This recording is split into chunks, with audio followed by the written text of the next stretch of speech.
Hey guys, what's going on? It's Roth. I'm here with Chris. We're going to talk about the season 1 finale of Better Call Saul. So if you haven't seen it, why haven't you seen it? Go watch it, come back here, chat with us, tell us what you thought of it.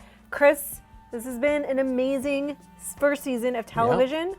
I think we had our doubts, some of us. Yeah, some of us definitely did. But they have been allayed. Tell me what you think of the season. Tell me, did you like the payoff of the finale? Yeah, I think the season itself has been great. It was, I really like the fact that this show established its own identity. It's not just Breaking Bad light. Mm-hmm. It's actually taking these characters that we know and love and transforming them, transforming them into something that is, they're familiar, but it's like, oh, I can see where they got to where they are, kind of. I mean, there's definitely a lot more story to tell. But I think they've taken real care with these characters, and I think Odenkirk has been such a good anchor for this show. Now, this season finale was kind of interesting because it was kind of like 3 parts, right? It was like, there was the whole first part, and then there's the whole like Mel part, where or Marco, I should say, the actor is Mel, where he goes back to Chicago, and he's essentially, back to being Slip and Jimmy. And then we get to the third part, and it's basically like the melding of Jimmy and Slip and Jimmy. It's like the lawyer guy plus Slip and Jimmy, and I kind of feel like equals Saul. That's the math. But I don't, it's like I didn't expect them to get to this point in this particular season. Yeah. It's almost like, when the character puts on the real costume at the end of the series. We were like, we're talking about Daredevil, and we're like, oh, maybe Daredevil's going to put on the red suit at the end of season 1. Definitely. We don't know that, but like this is kind of akin to that. So what did you think? Did you like that?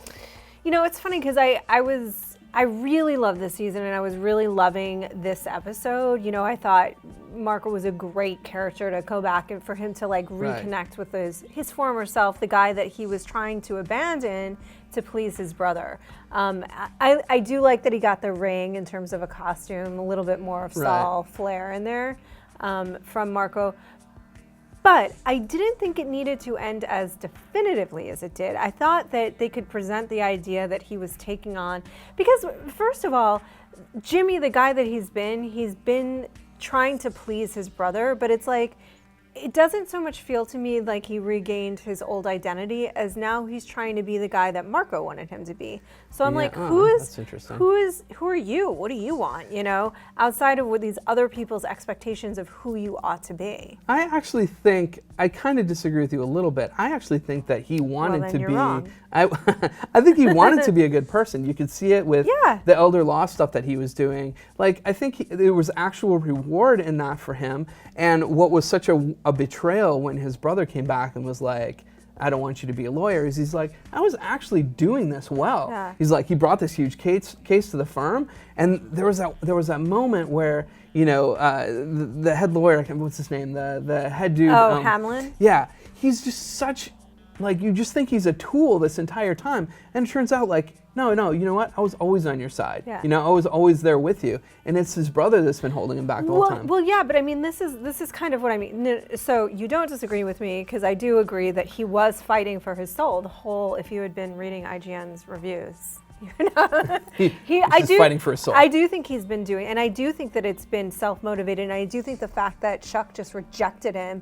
and dismissed all of his efforts created a big wound, and he's acting from a hurt place right now. But what I mean is, like, think of how many identities this guy has. He's Slippin' Jimmy. He's, what is it that Hamlin called him? Like Charlie Hustle. Charlie Hustle. Yeah. He's Saul Goodman, who is like Saul Goodman. He's like all of these identities, but who is he? What does he really want out of all of this? And I actually think that question could be the question that gets answered when we visit him. We saw the Cinnabon at the beginning of the series. In that time period. Right, yeah. Like, that's where he ultimately ends up after the events of Breaking Bad. And this whole thing is a look back. So it's interesting because I feel like he's kind of a survivor in some ways. Yeah. You see him go through that meltdown in the nursing home was just like, oh God, don't say it, man. I know. And I didn't want to know what a Chicago sunroof is.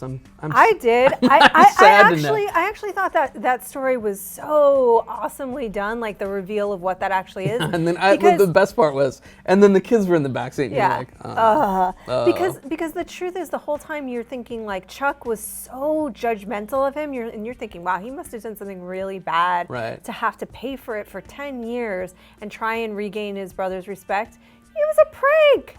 It was a dumb prank. It was poorly executed. It was a pretty destructive thing, though, and it shows you that he is not a person who has good judgment. No. And he's not always using his best judgment. Even there, he had opportunities, big opportunities to do things that would actually be a pretty sweet deal for him, including the thing that his friend kind of set up for him at the end, where it's like, hey, you're going to go to this firm, you're still going to be able to work on this case that, you know, you helped set up. And he's like, no, the whole thing has a bad taste now. I think that for me, the end was a little disappointing, not just in the sense of like, I'm a little disappointed in Jimmy for self-sabotaging, for saying no to a real, like you said, Kim on a silver platter gave him the opportunity that he was fighting for, and he was cutting off his nose to spite his face because he's like, no, Chuck did this to me. Chuck betrayed me. I did everything to try to prove myself to him. He's never going to think of me as anything other than a scumbag anyway. So why didn't I take $800,000? Never again will I make that mistake to try and be the person my brother wants me to be. But I didn't think we needed that definitive of an answer. You didn't need to hear him say it. I didn't need to hear him say, I know why I did it and I'll never do it again, because we get it.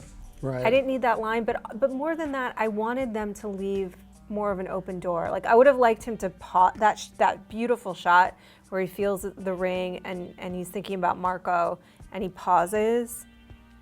I could have had it end there and been really happy. I didn't need the answer. No, now he's going to be Saul. Well, I don't think it's necessarily as simple as that, because he has flip-flopped on his like sort of worldview a couple times that we've seen. That's true. And I feel like he makes these bold statements about what's going to happen for himself in the future, and then he kind of comes back. You mentioned Mike, and I think the really, really interesting thing is the Mike episode where he's talking to the dude, the guy who sold the pharmaceuticals. Yeah. He's talking to that guy in the car, and he's like, there's good criminals and there's bad, sort of like honest people. And he's like, who do you want to be? He's like, do you want to be true to your word? And I think that was the whole point of that there's a sort of symmetry in the ending where he's talking to Mike, and Mike's like, you know what? Here's why I didn't do it. It's because I was paid to do a job, and I did that job, and that's where it ends for me. Mike has always had, and I think one of the biggest treats of this series has been getting Mike's backstory too, because it's so rich. And Mike has always been this guy that does have that like ironclad internal code of ethics. Now, they might not be what we all agree are ethics, but for him they are, and he sticks to them.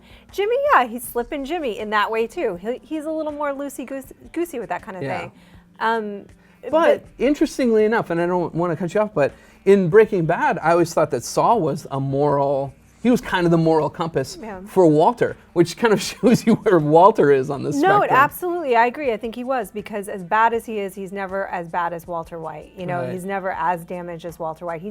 But he did have no problem with saying people should get killed on Breaking Bad and things like that. Yeah, that's true. That's true. But he's got a ways to go to get to be that character as well. He still does have a ways to go. I have absolutely loved this first season of television. I think it's brilliant. Too.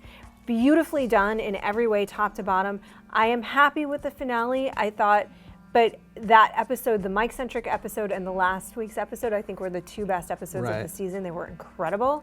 I like this episode a lot. I just didn't need quite that much of a button on the end, like do now I am Saul. But other than that, I think it's terrific. Smoke on the water.